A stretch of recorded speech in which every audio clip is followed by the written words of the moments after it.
Ano Bíblico, o estudo diário da Palavra de Deus com o pastor Carlos Oliveira.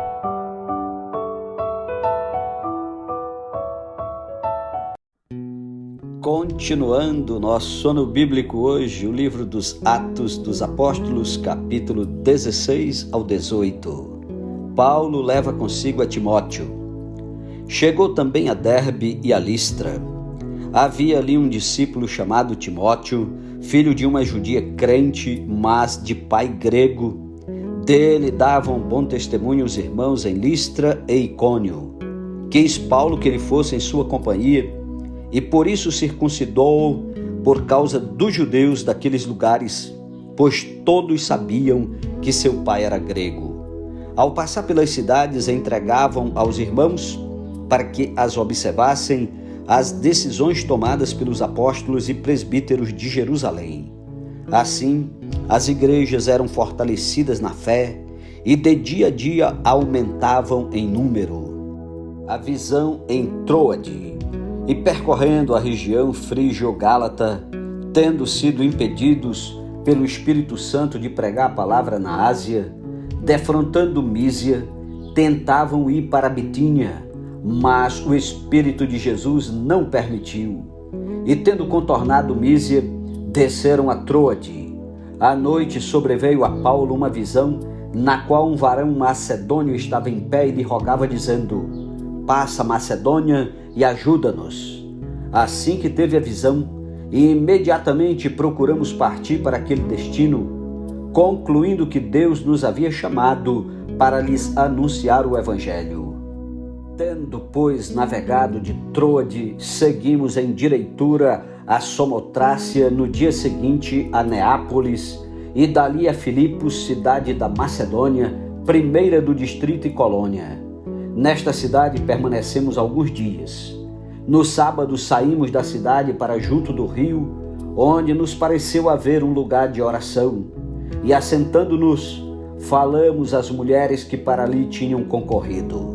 Certa mulher chamada Lídia, da cidade de Tiatira, vendedora de púrpura, temente a Deus, nos escutava. O Senhor lhe abriu o coração para entender as coisas que Paulo dizia. Depois de ser batizada, ela e toda a sua casa nos rogou, dizendo: se julgais que eu sou fiel ao Senhor, entrai em minha casa e aí ficai. E nos constrangeu a isso. Aconteceu que, indo nós para o lugar de oração, nos saiu ao encontro uma jovem possessa de espírito adivinhador, a qual, adivinhando, dava grande lucro aos seus senhores. Seguindo a Paulo e a nós, clamava dizendo: estes homens são servos do Deus Altíssimo e vos anunciam o caminho da salvação. Isto se repetia por muitos dias. Então Paulo, já indignado, voltando-se, disse ao Espírito: em nome de Jesus Cristo eu te mando, retira-te dela. E ele na mesma hora saiu. Vendo os seus senhores que se lhes desfizera a esperança do lucro, agarrando em Paulo e Silas, os arrastaram para a praça à presença das autoridades e, levando-os aos pretores, disseram: estes homens, sendo judeus, perturbam a nossa cidade, propagando costumes que não podemos receber nem praticar, porque somos romanos. Levantou-se a multidão unida contra eles, e os pretores, rasgando-lhes as vestes, mandaram açoitá-los com varas. E depois de lhes darem muitos açoites, os lançaram no cárcere, ordenando ao carcereiro que os guardasse com toda a segurança. Este, recebendo tal ordem, levou-os para o cárcere interior e lhes prendeu os pés no tronco. Por volta da meia-noite, Paulo e Silas oravam e cantavam louvores a Deus, e os demais companheiros de prisão escutavam. De repente sobreveio tamanho terremoto que sacudiu os alicerces da prisão, abriram-se todas as portas e soltaram-se as cadeias de todos. O carcereiro despertou do sono e, vendo abertas as portas do cárcere, puxando da espada, ia suicidar-se, supondo que os presos tivessem fugido. Mas Paulo bradou em alta voz: não te faças nenhum mal, que todos aqui estamos. Então o carcereiro, Tendo pedido uma luz, entrou precipitadamente e, trêmulo, prostrou-se diante de Paulo e Silas. Depois, trazendo-os para fora, disse: Senhores, que devo fazer para que seja salvo? Responderam-lhe: Crê no Senhor Jesus e serás salvo tu e tua casa. E lhe pregaram a palavra de Deus e a todos os de sua casa. Naquela mesma hora da noite, cuidando deles, lavou-lhes os vergões dos açoites. A seguir foi ele batizado e todos os seus. Então, levando-os para sua própria casa, lhes pôs a mesa, e com todos os seus manifestava grande alegria por terem crido em Deus. Quando amanheceu, os pretores enviaram oficiais de justiça com a seguinte ordem: põe aqueles homens em liberdade. Então o carcereiro comunicou a Paulo estas palavras. Os pretores ordenaram que fossem expostos em liberdade.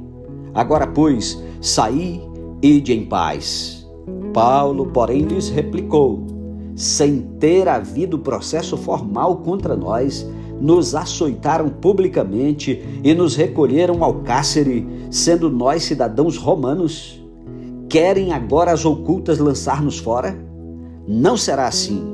Pelo contrário, venham eles e pessoalmente nos ponham em liberdade. Os oficiais de justiça comunicaram isso aos pretores, e estes ficaram possuídos de temor quando souberam que se tratava de cidadãos romanos.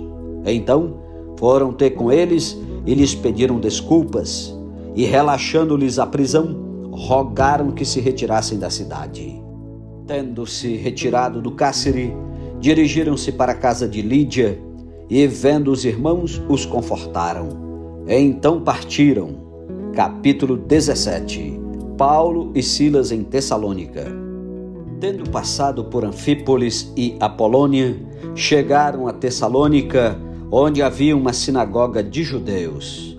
Paulo, segundo seu costume, foi procurá-los e por 3 sábados arrazoou com eles acerca das Escrituras, expondo e demonstrando ter sido necessário que o Cristo padecesse e ressurgisse dentre os mortos. E este dizia: ele é o Cristo Jesus que eu vos anuncio. Alguns deles foram persuadidos e unidos a Paulo e Silas, bem como numerosa multidão de gregos piedosos e muitas distintas mulheres. Os judeus, porém, movidos de inveja, trazendo consigo alguns homens maus dentre a malandragem, ajuntando a turba, alvoroçaram a cidade e, assaltando a casa de Jason, procuravam trazê-los para o meio do povo. Porém, não os encontrando, arrastaram Jason e alguns irmãos perante as autoridades, clamando: estes que têm transtornado o mundo chegaram também aqui, os quais Jason hospedou. Todos estes procedem contra os decretos de César, afirmando ser Jesus outro rei. Tanta multidão como as autoridades ficaram agitadas ao ouvirem estas palavras. Contudo, soltaram Jason e os mais após terem recebido deles a fiança estipulada. Paulo e Silas em Bereia.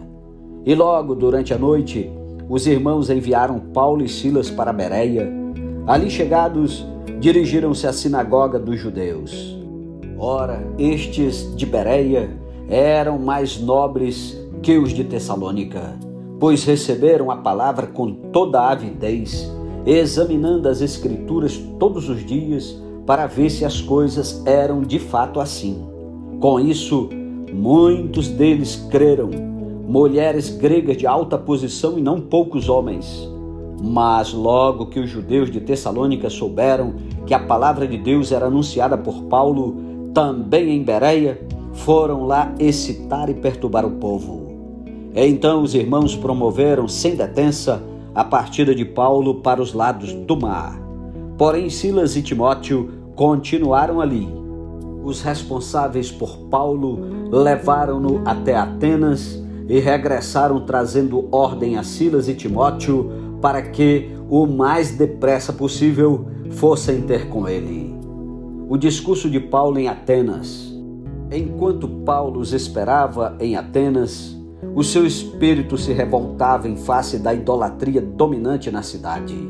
Por isso, dissertava na sinagoga entre os judeus e os gentios piedosos, também na praça todos os dias entre os que se encontravam ali. E alguns dos filósofos epicureus e estoicos contendiam com ele, havendo quem perguntasse: que quer dizer este tagarela? E outros: parece pregador de estranhos deuses, pois pregava Jesus e a ressurreição. Então, tomando-o consigo, o levaram ao Areópago, dizendo: poderemos saber que nova doutrina é essa que ensinas? Posto que nos trazes aos ouvidos coisas estranhas, queremos saber o que vem a ser isso. Pois todos os de Atenas e os estrangeiros residentes de outra coisa não cuidavam, senão dizer ou ouvir as últimas novidades. Então Paulo, levantando-se no meio do Areópago, disse: senhores atenienses, em tudo vos vejo acentuadamente religiosos, porque passando e observando os objetos de vosso culto, encontrei também um altar no qual está escrito: ao Deus desconhecido. Pois esse que adorais sem conhecer é precisamente aquele que eu vos anuncio. O Deus que fez o mundo e tudo o que nele existe, sendo ele Senhor do céu e da terra, não habita em santuários feitos por mãos humanas, nem é servido por mãos humanas como se de alguma coisa precisasse, pois ele mesmo é quem a todos dá vida, respiração e tudo mais. De um só fez toda a raça humana para habitar sobre toda a face da terra, havendo fixado os tempos previamente estabelecidos e os limites da sua habitação, para buscarem a Deus, se porventura tateando possam achar, bem que não está longe de cada um de nós, pois nele vivemos e nos movemos e existimos, como alguns dos vossos poetas têm dito, porque dele também somos geração. Sendo, pois, geração de Deus, não devemos pensar que a divindade é semelhante ao ouro, à prata ou à pedra, trabalhados pela arte e imaginação do homem. Ora, não levou Deus em conta os tempos da ignorância. Agora, porém, notifica aos homens que todos, em toda parte, se arrependam, porquanto estabeleceu um dia em que há de julgar o mundo com justiça, por meio de um varão que destinou e acreditou diante de todos, ressuscitando-o dentre os mortos. Quando ouviram falar de ressurreição de mortos, uns escarneceram e outros disseram: a respeito disso te ouviremos noutra ocasião. A essa altura, Paulo se retirou do meio deles. Houve, porém, alguns homens que se agregaram a ele e creram. Entre eles estava Dionísio, o Areopagita, uma mulher chamada Damaris, e com eles outros mais. Capítulo 18. Paulo em Corinto. Depois disto, deixando Paulo Atenas, partiu para Corinto. Lá encontrou certo judeu chamado Áquila, natural do Ponto, recentemente chegado da Itália, com Priscila sua mulher, em vista de ter Cláudio decretado que todos os judeus se retirassem de Roma. Paulo aproximou-se deles, e posto que eram do mesmo ofício, passou a morar com eles e ali trabalhava, pois a profissão deles era fazer tendas. E todos os sábados discorria na sinagoga, persuadindo tanto judeus como gregos. Paulo anuncia Jesus.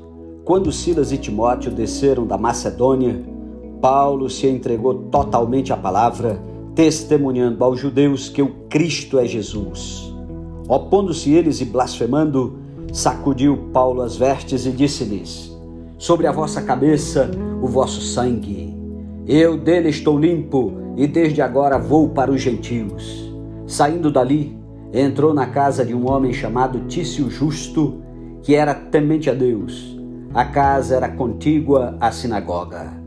Mas Crispo, o principal da sinagoga, creu no Senhor com toda a sua casa. Também muitos dos coríntios, ouvindo, criam e eram batizados.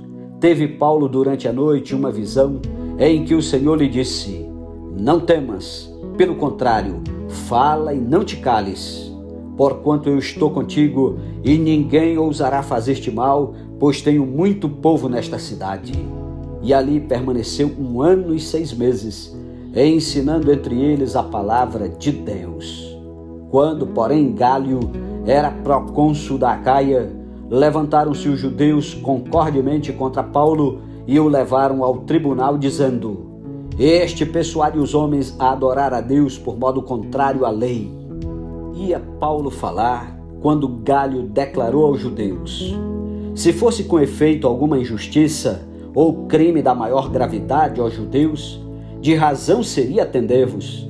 Mas se é questão de palavra, de nomes da vossa lei, tratai disso vós mesmos. Eu não quero ser juiz dessas coisas.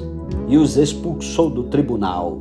Então todos agarraram Sóstenes, o principal da sinagoga, e o espancavam diante do tribunal.